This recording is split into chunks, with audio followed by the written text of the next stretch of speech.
Hello, this is Maureen Legas with today's Technology Tidbit in the 21 Days 2014 series. Now today we're going to go back to eEdge and talk about drip campaigns, how to set those up, how to customize them. We're going to talk a little bit about reminders, setting up to remind you to contact your database for their birthday and perhaps their purchase anniversary of their home. And so we're going to review the marketing section of eEdge. On day 2, we spoke about the contact manager. If you use eEdge as your contact manager, how to set up the contacts so that you can properly market to them. So you might market to your Mets differently than your non-Mets. You might market to your sphere differently than those that registered on your website but have not engaged with you. And so that day 2 comes in handy now that we're going to talk about the campaigns.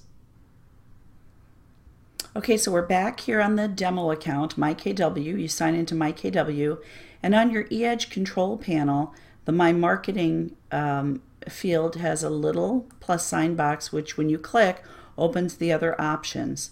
And so if you want to come in and create the campaigns, the second option, Manage and Create Campaigns, you would click on that, and it's going to take you into the campaign manager.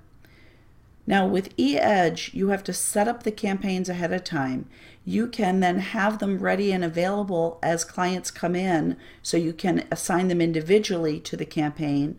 Or when you set up your campaign, you can assign a group of people, like your Mets, your not Mets, your A group, your buyers, your sellers. You can assign those to the campaign as well. So right here, we see that we have email campaigns, direct mail campaigns, and we have some activity. Okay, so we're going to click up here to create a new campaign. Now we can make this very complicated, or we can make it easy. If you're new to this, you might want to make it easy. Very heavy customization, that's a little more complicated. When we first get in here, we see over here there's search options. You can look at the campaigns by date or interval. So date campaigns are date specific, like the 33 touch, because that uses this month in real estate, and you want to send the June this month in real estate out in June. So you don't really play with those dates on the date campaigns, and they're specific to the dates. So if you put someone on a 33 touch campaign in November, they're not going to get the campaign pieces that happened before November.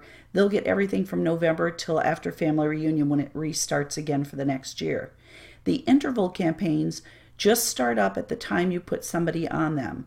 So that would be a campaign like an 8x8. When you put them on an 8x8, they get all 8 pieces because they're not date specific. Okay, then there are collections, and you have buyer collections, seller collections, and those for your sphere. So again, going back to using what we learned in lesson 2 about grouping your clients, this is where it comes in handy, because you can decide which campaigns work for which people. So then you go through, there's 49 results, and you can go through and look at all the different campaigns. So let's say we find a campaign that we might want to use. Let's say it's the 8x8 buyer, now is the time to buy, or the multi-channel. So what's the difference? This one is an email. That means they're all email pieces that go out. Multi-channel, there's some emails, there's some direct mails, and then there's some activities. So let's not pick a multi-channel at this time, because the multi-channel requires that you have a credit card in the system in order to pay for the direct mail steps. So you would have to set that up. Because this is the demo account, there is no credit card in the system, and so I would get an error with that. So we're going to work with the email. We're going to try an 8x8, now is the time to buy email. I'm going to choose this template. And I can go in and change the name here. It's not necessary that you change the name. This doesn't show up anywhere. It's for you to be able to pick it out of the list of active systems, active campaigns that are running. So you can change that if you want to remember something about it. You can click to edit the name. Then you can review the steps that are part of this. So there's an email. They're all emails. This is scheduled one day after the contact is added. So if you add a contact today, tomorrow they're going to get this card. And here's the subject. Now is the time to buy. Why buy now? And so those are the subjects that come up, and you can change what the subject is, make it personal if you'd like. And then they're all email. And then you're going to have an activity on step 7 that is a script. And the script will be sent to you.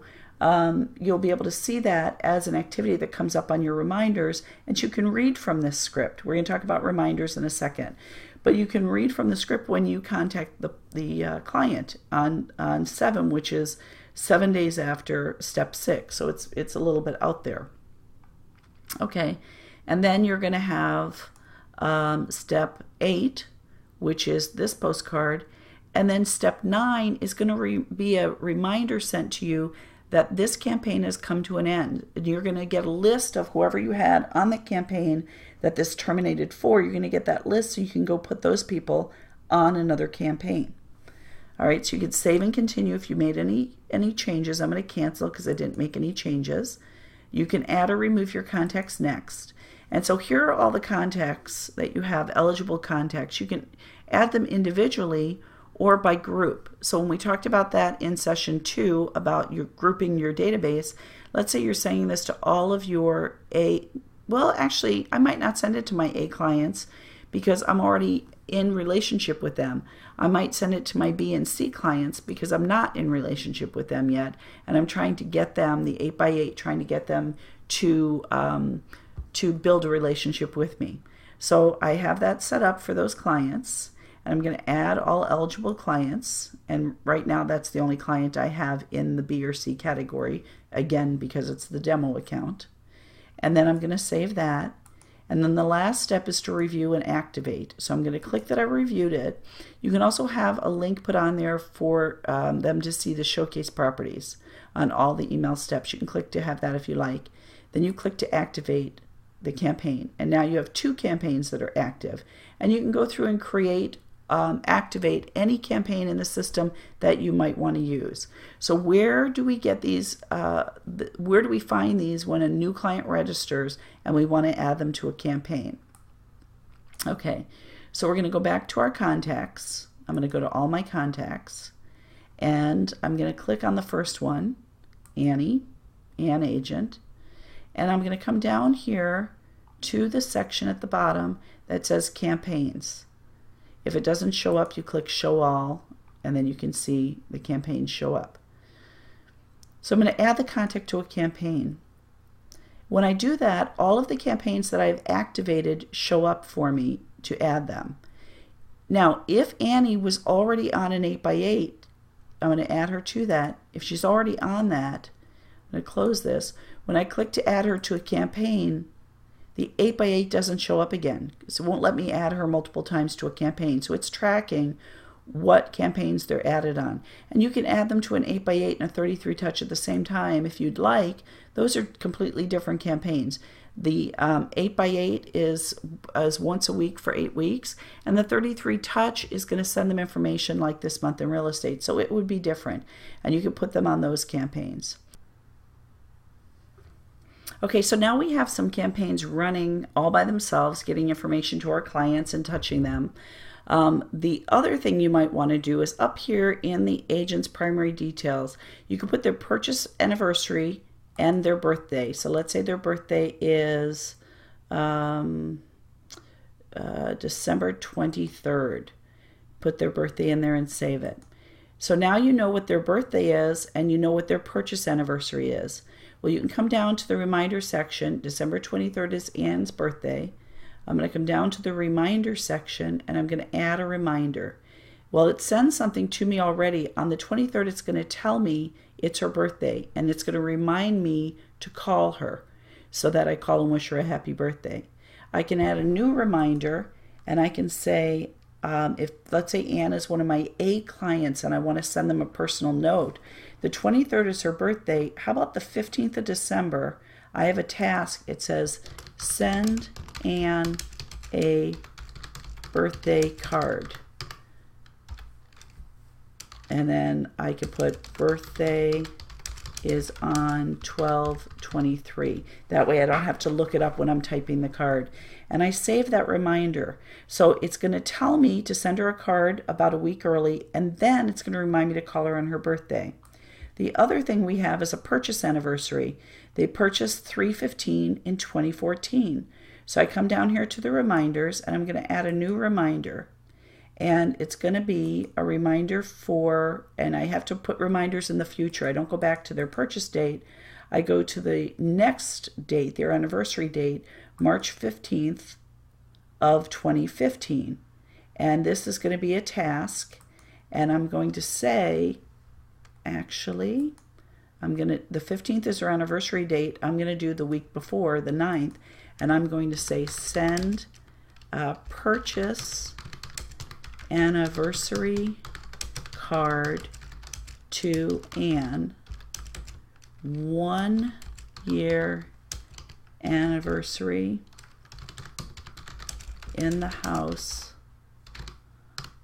on 3/15.